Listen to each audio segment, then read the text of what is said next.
Hi, we are meeting again. Getting at English, getting at English speech. In the last video, I gave you a brief introduction to English speech. Now, we'll have to see something more about it. In this video, I'll focus on what I have written on the book. Some important international entrance exams. In the first video, we saw how we all speak English. We are not native speakers of English. So we find it very difficult to speak English better. So I said how we have to try to speak English better. Bettering our English pronunciation, learning what is English stress mark and intonation. Intonation is almost common to all languages. So, I'll have to start with the speech symbols and tell you how we have to speak correct English. But let us see a little more about the importance of English speech at the international level. Because we go for higher studies, as I told you before, for various other reasons. Now I'm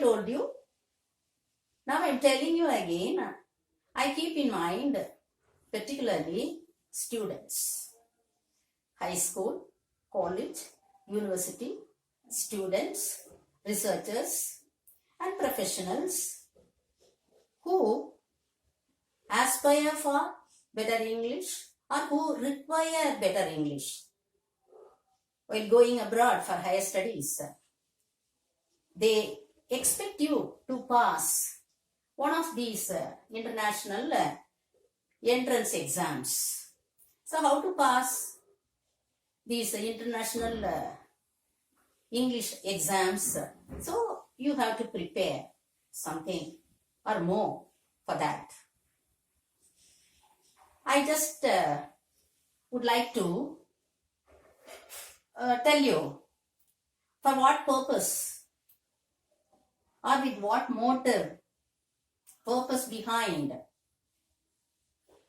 all these exams. People take up these exams. TOEFL, you might have heard.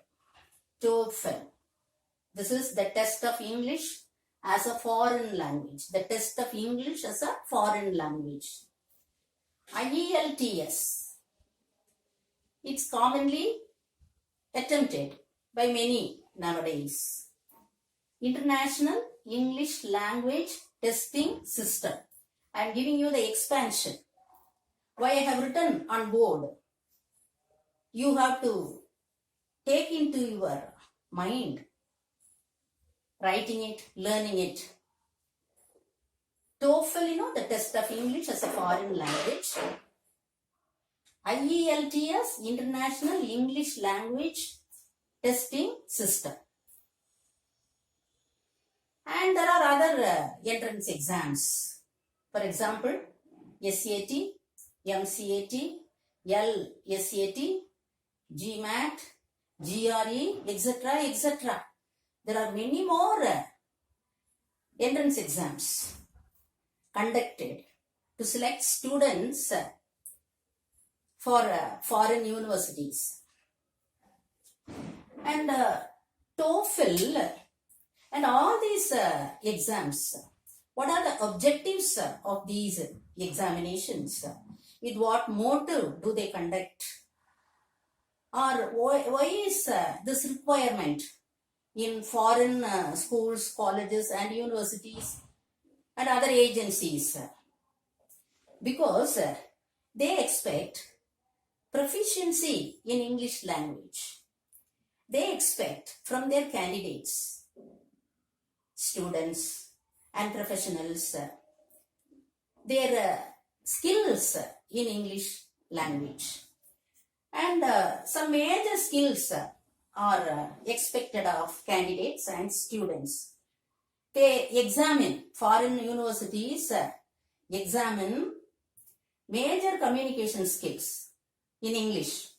That is reading, listening, speaking and writing.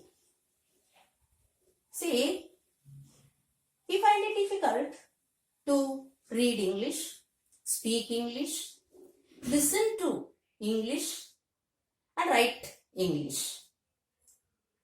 So, when you go abroad, what is spoken in your class, in the universities or in any other places, whether you are able to listen to them and whether you are able to read English perfectly well and whether you can write fluently English. So, these are the things analyzed by the institutions abroad. Abroad, when you say, mainly US and London, and then the universities in Australia and Canada, and there are many other European universities and other universities in other countries. So, as this is the truth about condition of students who go for higher studies, for career and career advancement, we have to learn first English speech. When you learn English speech, when you learn to speak correctly, you can read correctly. The second requirement of foreign universities. So, speaking, reading, correct English, reading correctly the English. Next, listen to. Only when you know how do they speak, what do they speak now, you can listen to them, you can catch them, you can comprehend, understand and respond to them. So, speaking, reading, listening, writing. Then, writing automatically comes. And TOEFL exam, it expects English grammar also from students, but automatically you will pick up all these things, speaking, writing, understanding the other aspects of English language go together. So, we have to learn first English speech. What type of English speech? Because, there are various types of speech patterns. Even the English people, they don't speak their language alike. They speak English differently in different parts of their nation, as we speak our languages differently in different parts of our nation. I hope you understand this point. In England, they speak very many dialects. That is forms of English. That is Cockney dialect, form. Cockney dialect, Yorkshire dialect, Irish dialect. So, in different parts of England, people speak differently, their own language. It's true with any language in any country. So, what to follow? Then, the speakers, new people who want to learn English perfectly well or effectively, what type of English pattern we have to follow? The phoneticians, English phoneticians, they recommend certain types. One popular type is RP. RP means received pronunciation. Received pronunciation, which is a popular one, popularly spoken, broadly spoken and accepted. Even it is said, BBC follows might have followed this RP, but now in the modern times, everything changes, language changes, modernized. So let us leave it.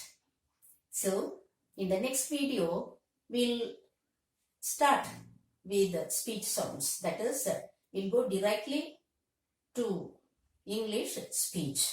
Until then, goodbye.